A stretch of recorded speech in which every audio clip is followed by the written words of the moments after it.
Ladies and gentlemen, we welcome you back to a new episode of Business Beyond the Game. I'm Eric Jackson, your host, and I'm pleased to bring you one of the greatest players to ever play defense for the Los Angeles Chargers and someone who has turned his attention to building the next wave of MMA fighters.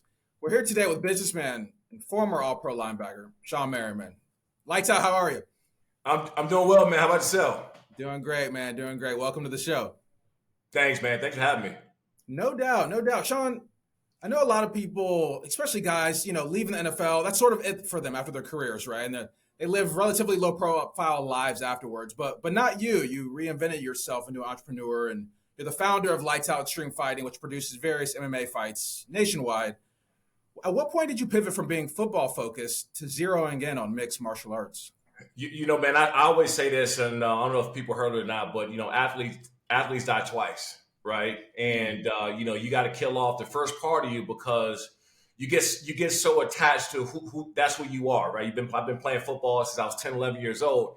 And so you try to get away that that's not my identity anymore. That's what I did. And you see a lot of guys struggle with making a transition because they haven't found that next thing that they're passionate in. They just haven't found it. And I say this, man, athletes, especially football players, more so than anything because of the physicality and the strictness and discipline of it, are the most disciplined people walking on the planet Earth. So once you find out that thing that you love to do and that passion that you got running out to 70,000+ people and millions of people watching on TV, once you find that thing that you love, you're going to be unstoppable. But it's that finding that passion that you did, from what you did on the field. Yeah, well, how did you make that? Were you already thinking about it during career, or when did the light bulb moment for yourself? I actually bought all the trademarks and name rights of Lights Out when I was 21 years old from a company called PJ Salvage, big pajama company in Irvine, California. And so I bought all the naming rights, and I got into the trademark business and the licensing business pretty early. This was back when I was playing, and don't ask me how I knew this stuff or how I figured it out. It was there, and I did. So I initially started selling apparel, man. I started selling apparel in Tilly's and all these big stores, big sports stores in San Diego. And it kind of snowballed from there, man. And so it was I had that mindset already, back when I was really young. Yeah, no, for sure. That's a perfect segue because you are the owner of Lights Out Apparel. When did you, you said, what age, 20? I mean, when did you realize that Lights Out could be more than just a nickname, right? You've been able to use that post-career to achieve business success. You know what? I always knew it was bigger than I was. I was almost like the platform, the catalyst to kind of springboard it up, right? When you talk about Lights Out, man, I always looked at Lights Out as being the Disney of sports. You can't watch any sports channel without somebody saying Lights Out, right? Steph Curry shooting lights out in threes, or big hit or big play. Lights out, or somebody is just out there having a lights out off the chain night or game, right? You hear it. And so I've always looked at Lights Out being that, and it kind of evolved into this, mixed martial arts / live sports space. That really resonated with, my post career and what I wanted to do. All these football rules and stuff now, Lights Out, they're like, I'm not going to anybody out. But I looked at it always, man, it's much bigger than, just knocking somebody out. It was for me, it was a way of life. And that's how I always looked at Lights Out, the name and the brand in general. I know now I see it's a little bit more common for athletes and others to trademark their names and phrases, but you seem a little ahead of your time. And, do you encourage other just athletes and others to, secure that intellectual property when they have the opportunity? I do it. I do that. And I love it when I see it, right? Like Johnny Manziel and all these guys going out and getting their names and rights and stuff. And you need to own your name, right? You need to own who you are. And if you are smart enough to learn how to turn it into a brand and turn it into something, then you can really create longevity. And that's what I was always about, man. Look, I was fortunate to play in the NFL as long as I did. I know I got hurt and had, career cut short a little bit. But man, at the peak of my career, I was one of the best. If not, you can argue with some people, the best to do it at my position. So that I was fortunate for that. And so I knew automatically that I was going to steamroll this thing when I was done and be ready for the next steps. That was me, man. I was like, I could go and play another 1 or 2 years, hobble around. I'm not myself anymore, or I can get the building Lights Out. And that's kind of exactly what happened. Yeah, no doubt. Got that transition going. And for you, Now you are in the combat sports world, but as you know, it's getting more crowded. UFC, Professional Fighters League, one championship, a couple bare knuckle fighting promotions, Yeah. etc.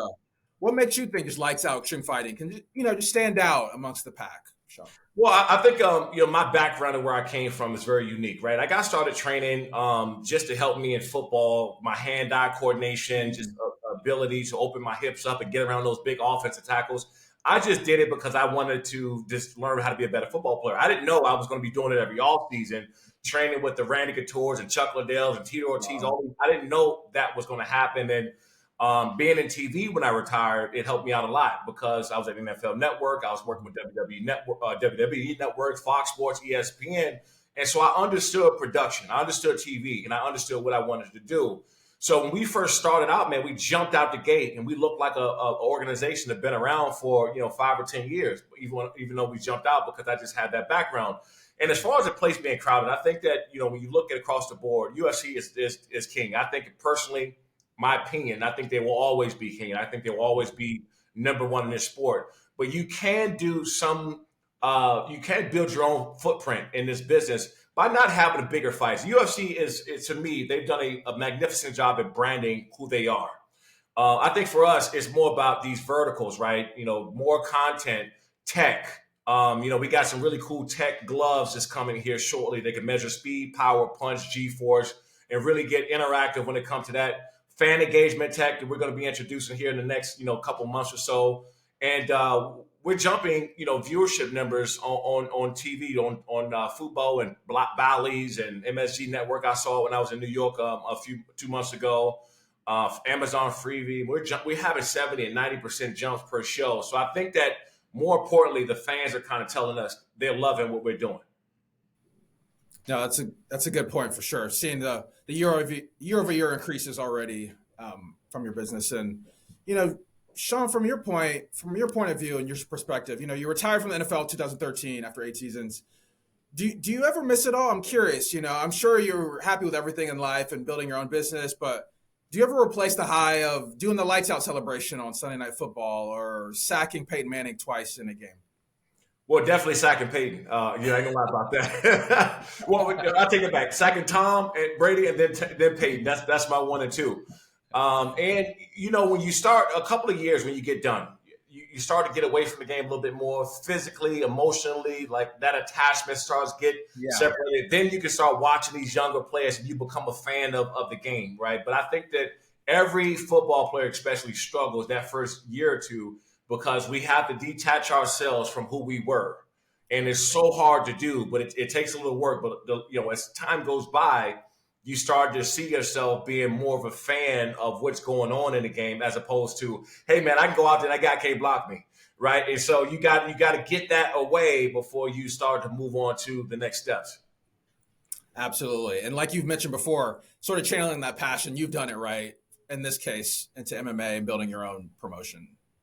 Yeah, no doubt about it. And we've had fighters that go straight to the UFC. We love that.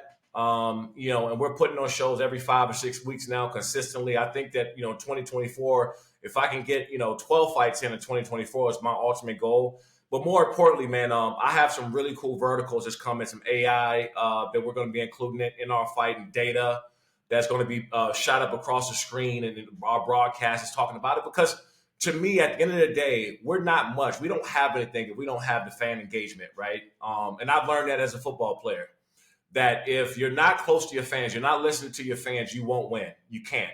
And so I've made that very important in everything we do, and just try to give our fans as much as possible. So this tech that's coming, with us is really going to be a game changer in the industry. And we hope that a lot of our fighters keep getting an opportunity to go to UFC, man. I think that, to me, providing that platform has been key.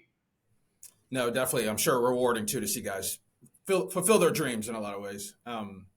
Shawne, you've had a lot of different experiences being an NFL player and playing, having a long career and transitioning to being a businessman today. And I'm curious if you could leave us with, one of the more important business lessons that you've learned throughout your career.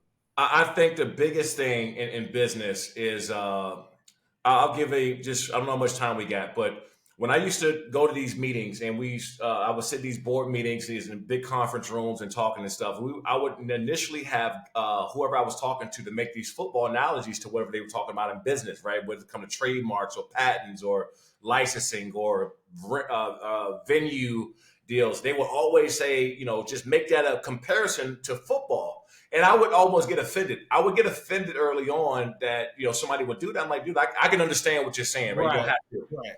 But this is what I found out over the course of time, that football was so close to life and in business, right? So in business, you got adversity. Football, you had adversity, injuries. I've dealt with it, right? Losing games, having to wake up sore, getting through the day and going forward and preparing, watching film. Right now, I'm watching film. I'm preparing in business. Anything that's moving out here, where the streaming market is going, where these OTT platforms is going, where the viewership and things like so. It's the same. And so I started to, after a while, start using these football analogies myself that I used to get, it used to bother me. Now I use the football analogies when I'm talking about something because I do think that. So my biggest thing I would tell anybody out there is, consistency is king, right? Every day is not going to be your greatest day. You're going to have failures. You're going to fail. You're going to fail. It ain't no if. You're going to fail.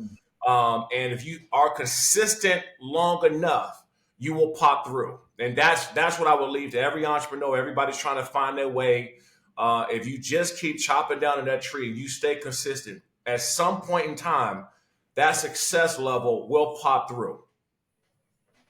Love that. Resiliency needed to be an entrepreneur like yourself. I love that. And that's great. There you have it, folks. From the man himself, 3-time Pro Bowler, founder of Lights Out Xtreme Fighting, Shawne Merriman, thank you, man, for coming on the show. You got it, man. Thanks for having me on.